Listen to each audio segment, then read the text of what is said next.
Hello, YouTube and Universe. Welcome to Scarlet Productions. I'm your host, Moore, and I am back. Yes. Yes. Yes. Anyway, I'm glad to be back. I'm finally done with a ton of my testing stuff, so let's get this started.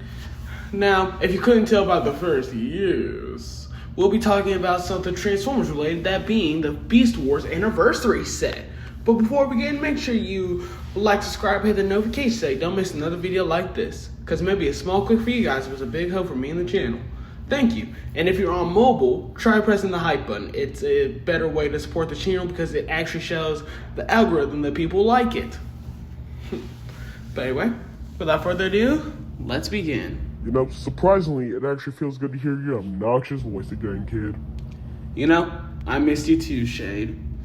I haven't had any witty banter in a while.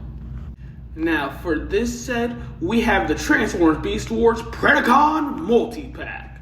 Now, this is for the 30th anniversary for Beast Wars, which, for those who grew up with Beast Wars, how does it feel that your favorite show turned 30? Hey, no, I'm not trying to throw any shade, but just like, I know if Transformers Animated turned 30, I would be like, where did the time go? But yeah, honestly, I'm very so-so on this because I have most of the figures for this. I'm only missing 3, so this isn't on my top priority. But if you are just getting in to collecting and you want all the season 1 cast of Beast Wars, this would be perfect for you. Now, the way we'll talk about these figures will go from our normal order, going from deluxe all the way to leader class. And the first deluxe we have is the most treacherous member of Megatron's crew, that being Terras. No, I can't do the voice. It's Pterosaur. I cannot do his voice for the death of me. I can do everyone else, I just can't do Pterosaur. But anyway, oh no, it looks to be a good redo of his original figure that came out in Kingdom, and it looks like it takes main inspiration from the Takara version, which is always a good thing, but to me, I wish it could have been better because it's an Air Razor mold.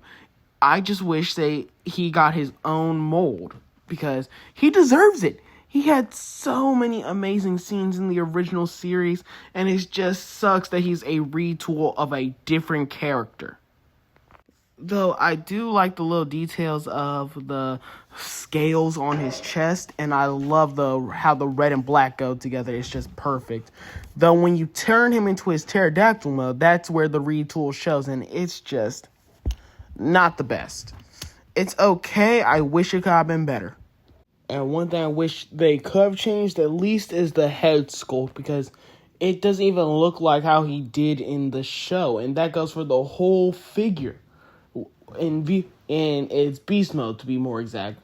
I feel like Pterosaur has to be the weakest out of the season 1 Predicons when it comes to their Kingdom figures, because this is just not it. On the topic of weak molds, we go on to our next figure, that being... Sorry. Cough for a second. The next figure being Scorponok. And Scorponok's okay. I love the grays and purples that they use for his robot mode. It looks really good. Though he still has the stumpy legs that the Kingdom version has, which is expected with this mold. And to me, it feels like his chest is just a little too big, but I understand that because of transformation. Now, I did not like this mold until I got my hands on it, not of it, when I bought Sandstorm. And I understand why some people like it. I personally do. It's just when you turn it to beast mode, that's when it isn't good at all. Like, sure, it looks like a pretty good Scorpion when you actually get it together, but it's just so finicky sometimes, which lessens the fun of it all, if that makes sense. But there's always an alternative. If you always want a fun figure, look no further than the best Predicon there is, Waspinator. Sorry, Waspinator is one of my favorite characters in Beast Wars. He was so funny, and he's iconic. So it's always good to see a new figure of him, and this time it uses blue plastic where for the eyes and wings instead of the purple that Takara Tomy used and the other shades that have been used for the mold so far. And I honestly prefer the blue in my opinion. It makes it look better. Well, at least to me, because it makes it look very accurate to how he actually showed up in the original Beast Wars show, and I absolutely love it for that. And I also like the Wasp mode for it. Sure, it's not everyone's cup of tea, but it's mine. And plus, it reminds me of the Thrilling 30s version, which is one of my favorite figures that I've had growing up, and I'm still sad that it broke when I was like 10 years old. But hey, you win some, lose some, but this thing still looks amazing, and I love all the little details of it. I even like how the Wasp eyes has those a million eyes like an actual wasp. It's just perfect in my opinion. Plus, it's just cool to see your favorite character get a perfect figure. Speaking of perfect figures, let's move on to the next one. That being Tarantulas, the mad scientist of the Predicons. And a traitor, a spawn of Unicron even. And if I'm being honest, yes, it's the perfect figure for Tarantulas, but there's nothing really that changes from it. It looks exactly like the Legacy version that came out a couple years ago now, which you can still buy. I saw it was $15 on Amazon. So yeah, there's nothing major changes, but it's still an amazing figure either way. The engineering for it was perfect, and I love all the tiny details on it, like how the chest and the crotch area has those bumps like an actual spider's thorax and appendages.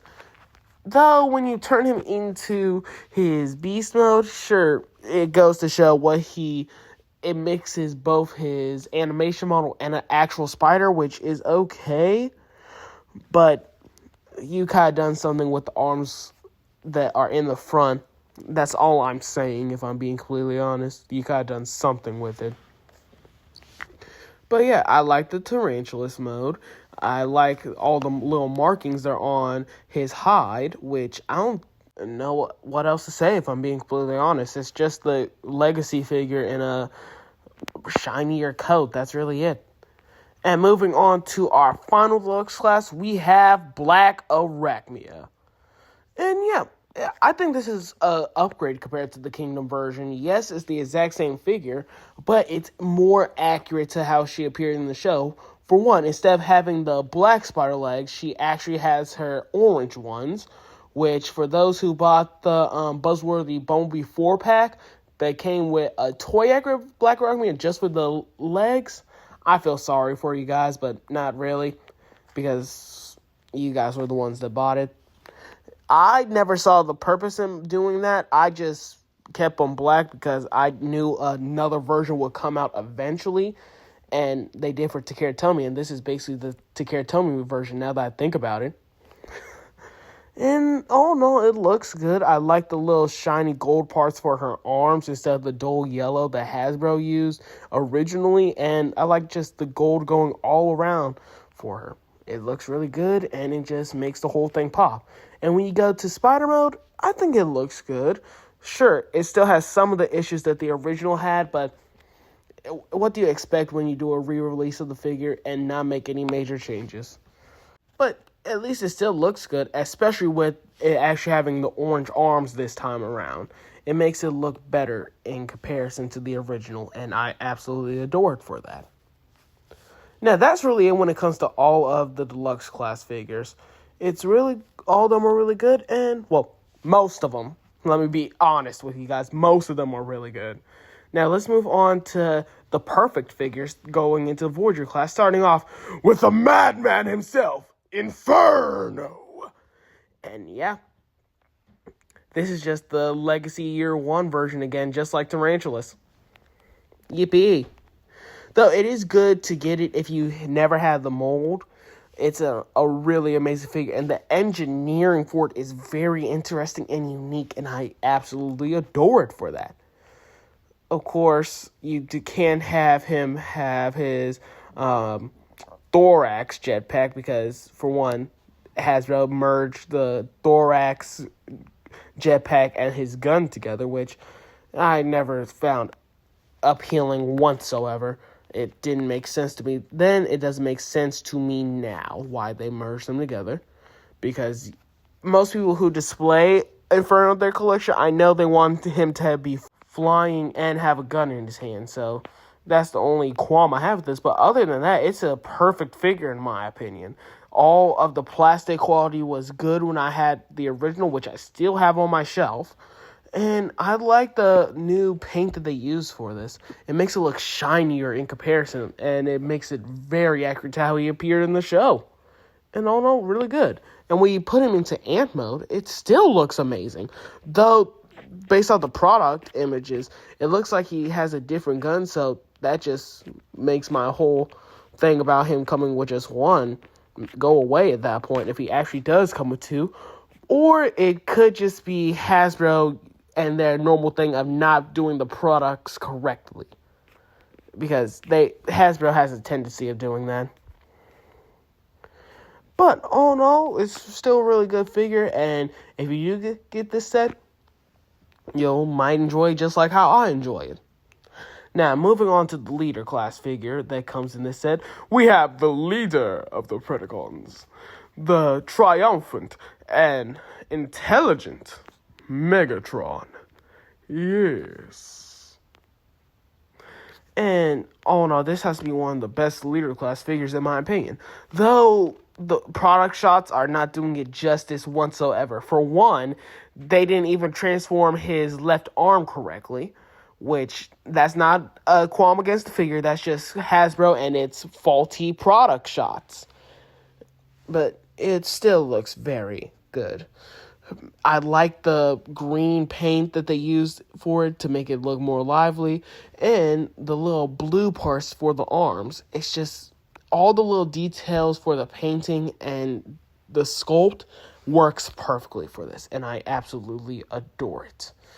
And of course, him being my favorite version of Megatron, that's not helping it whatsoever, because I would want to get this, but again, it being over $200 does not, my wallet will not have fun with me, especially after I got the HasLab.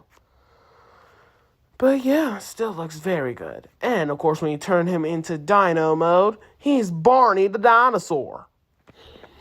No, I'm just kidding. He just turns into a purple dinosaur. And it still looks very good, though the only qualm I have in Beast mode is the neck area never sits flush. But other than that, it's still very good and very articulate, even though it looks like it's going to be even though it looks like it's a brick. And all in all, it's still an amazing figure to this day. Now, that's really it for this anniversary set. And if I'm being honest, as I said in the beginning, this will be perfect for those who are trying to get into collecting and you're a fan of Beast Wars. And if you aren't a fan of Beast Wars, go watch it. It's one of the, if not the best Transformer series, alongside Animated and Prime. Maybe Cybertron, but Cybertron has some of its issues. But yeah, if you are a fan of Beast Wars or are trying to get into collecting, this will be perfect for you. Though, for me personally, I cannot justify the price being $220. That's really it for me. If it was cheaper, like $150, then I would have got it. But because of toy prices now, yeah, no. But other than that, that's really it for the video, guys. I hope you enjoy it. And let me know in the comments, what do you guys think of this set? Do you like it? Do you hate it? Do you think it's not good for you? Or do you absolutely want this thing? Let me know. And if that's everything, that's a wrap. Fade to black. Thanks for watching.